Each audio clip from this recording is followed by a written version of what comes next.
இல்ல அவர் இருக்கும்போது போராட்டங்கள்லாம் அந்த கட்சி முன்னெடுக்கல. இன்னொன்னு அந்த வழக்கமா அந்த விஜயகாந்த் நல்லா ஆக்டிவா இருக்கும்போது அந்த காலகட்டத்திலேயே அந்த தலைமைச் செயலகத்தில் கூட அவர் அளித்த போட்டியில அந்த அந்த கொள்கை என்ன, சித்தாந்தம் என்ன, மற்றபடி உங்களுடைய பிரச்சனை பல்வேறு பிரச்சனைகள்ல உங்களோட கருத்து என்ன அப்படின்னு கேட்கும் போது அவர் பலமுறை வந்து இந்த தெளிவான விளக்கங்கள் ஒன்றும் அளிக்கணும்னு ஒரு விமர்சனம் இருந்தது. அப்பவுமே இருந்தது. அவர் விஜயகாந்த் ஆக்டிவா செயல்படும் போதே, அவர் எதிர்கட்சி தலைவராக இருக்கும்போதே இந்த பேட்டிகளின் போது அது தெரிஞ்சது.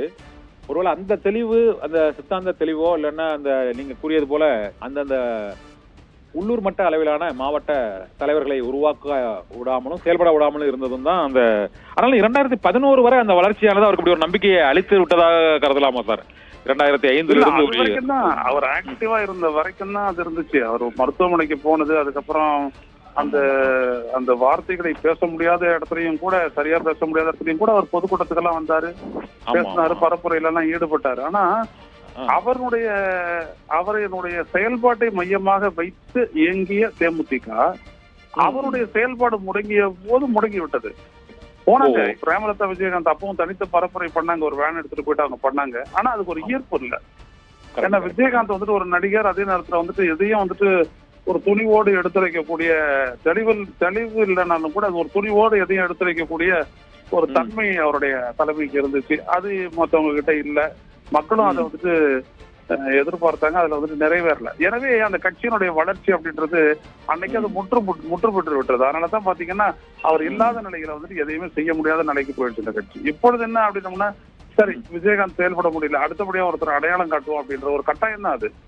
பிரேமலதா விஜயகாந்த் பொதுச் செயலாளர் ஆனது வந்துட்டு கட்டாயம் தான். இல்லாட்டி அந்த கட்சி அதுக்கப்புறம் இயங்குறதுக்கே அர்த்தம் இல்லாத போயிடும். எனவே அவர் ஒரு பொதுச் செயலாளர் அப்படின்ற ஒரு இடத்துக்கு வந்து இவரை தலைவராக இவர் கொடுத்து அந்த இடத்துல அந்த அம்மா வந்து உட்காடுறாங்க. ஆனா அவங்களால எந்த அளவுக்கு சிறப்பா செயல்பட்டு இந்த கட்சியை மறுபடியும் பழைய நிலைக்கு கொண்டு வர முடியும்? 10% வாக்குகள் வரைக்கும் கொண்டு போயிட்டு தமிழ்நாட்டுல 3வது பெரிய கட்சியா வளர்ந்தது, 2வது கட்சியாவது எதிர்கட்சியாக அமர்ந்தது 2011. அப்படியாப்பட்ட ஒரு இடத்துக்கு வந்துட்டு மறுபடியும் இந்த கட்சியை கொண்டு வர முடியுமான்றது மிக மிக சந்தேகம் தான்.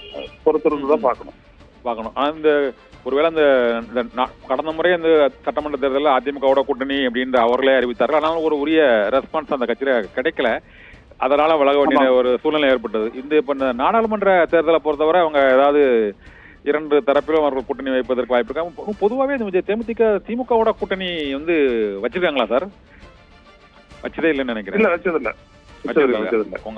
அதிமுக கூட மட்டும்தான் அதிமுக வச்சாங்க. 2016 வந்துட்டு அந்த மக்கள் நல கூட்டணின்ற ஒரு கூட்டணிக்கு அவர் தலைமை தாங்கினாரு. மக்கள் நல கூட்டணி அது கூட தோல்வி விட்டுறது. ஆமா, அதுக்கப்புறம் தான் ஒண்ணும் இல்ல. அவங்க ஒண்ணும் இல்ல. அதான் 2014 வந்துட்டு அந்த பிஜேபியோட இருந்த கூட்டணியில இருந்தாங்க. பிஜேபி பாமக கூட்டணியில இருந்தாங்க. ஆமா ஆமா. அதிமுக வெற்றி பெறல. 2016 முயன்றாங்க ரொம்ப. திமுக கூட்டணி திமுக கூட்டணி அந்த கட்சி வந்துட்டு 2011 வந்துட்டு அதிமுகவோட சேர்ந்ததோ அன்னைக்கே ஒரு மாற்று அரசியல் கட்சி அப்படின்ற ஒரு நிலையை வந்து அது இழந்துருச்சு. அதுதான் தவறு. 2009 வரை 10% வாக்குகளுக்கு வந்திருக்கு.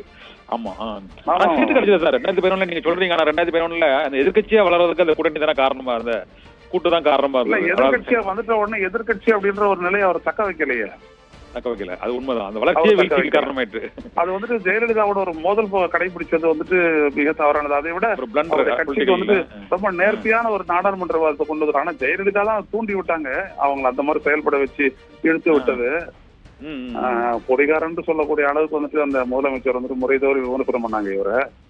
ரொம்ப தவறான ஒரு செயல். ஒரு தனிப்பட்ட வாழ்க்கையெல்லாம் வந்துட்டு மையப்படுத்துறதுலாம் வந்துட்டு சும்மா போயிடுச்சு. அப்படி ஒருத்தருடைய வாழ்க்கையிலையும் ராத்திரில அவங்க என்ன பண்றாங்கன்னு பண்ணோம்னா அப்புறம் அரசியல் எங்க வச்சு பேசுறது? எனவே அது தவறு அந்த மாதிரி பண்ணது. எனவே இவருக்கு கோவம் வந்ததுலயும் தவறு இல்லை. ஆனா அதுக்கப்புறம் அவர் மக்கள் மத்தியில வந்துட்டு ஒரு வலிமையான அரசியலை பண்ணிருக்கணும், அவர் பண்ணல. அந்த வலிமையான அரசியல் அப்படின்றது வந்துட்டு எப்பொழுதுமே என்ன அப்படின்னா கட்சியினுடைய அமைப்பை பலப்படுத்தணும். நிறைய கட்சி அமைப்புகளுக்கு நீங்க நான் அடிக்கடி சுட்டி காட்டுறது பாத்தீங்கன்னா திமுக அதிமுக பிறகு வலிமையான ஒரு கட்டமைப்பை கொண்ட கட்சியை தமிழ்நாட்டில் இருக்கிறது பாத்தீங்கன்னா விடுதலை சிறுத்தைகள் தான். சரி, நீங்க பாத்தீங்கன்னா ஒவ்வொரு இடத்துக்கும் அவங்களை வந்துட்டு பொசிஷன்ல நிறுத்தி வச்சிருக்கிறாரு, கட்டமைப்பை பலப்படுத்தி வச்சிருக்கிறாரு, ஒரு இடத்துலயும் அந்த பொறுப்பாளர்களை போட்டிருக்கிறாரு, அவங்க வந்து செயல்படுறாங்க. அதனாலதான் பாத்தீங்கன்னா தென் மாவட்டங்கள்ல அந்த கட்சி எப்படி வலிமையா இருக்கா சார்? ஈஸிக்கா தென் மாவட்டங்கள்ல வட மாவட்டங்கள்ல இருக்கு இல்ல வட மாவட்டங்கள் தென் மாவட்டங்கள் அப்படின்னு இல்ல பரவலா ஒரு கட்சி வந்துட்டு எல்லா இடத்துலயும் வந்துட்டு பலமாவும் பலமா இருக்கும் அப்படின்றதெல்லாம் வந்துட்டு எதிர்பார்க்க கூடாது. அங்கங்க இருக்கக்கூடிய சூழல்களை பொறுத்த ஒரு கட்சி பலம் பெறுவதற்கான வாய்ப்பு இருக்குது. ஆனா அந்த கட்சி என்னன்னா கடந்த சட்டப்பேரவை தேர்தலையும் அதுக்கப்புறம் நடந்த உள்ளாட்சி தேர்தலையும் பொது தொகுதிகள்ல ஜெயிக்குது இல்ல. நீங்க அந்த இடத்துல தான் பெரிய வளர்ச்சின்றேன். பொது தொகுதியில எந்த கட்சி ஜெயிச்சிருக்குது அந்த மாதிரி?